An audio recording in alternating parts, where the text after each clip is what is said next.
negara sudah menyiapkan untuk melayani masyarakat. Sampai saat ini kurang lebih 25% yang sudah meninggalkan Jakarta, baik yang menuju ke Trans Jawa, Bandung, dan Sumatera.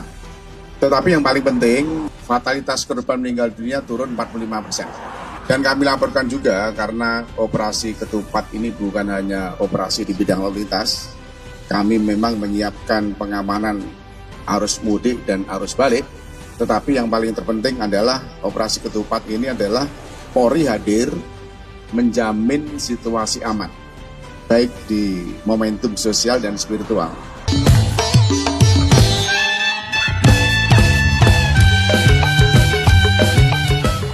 Jadi sampai saat ini juga peristiwa kriminalitas yang menonjol masih nihil. Jadi alhamdulillah semua anggota sudah tergelar, baik yang berada di pos PAM, pos pengamanan, dan pos terpadu.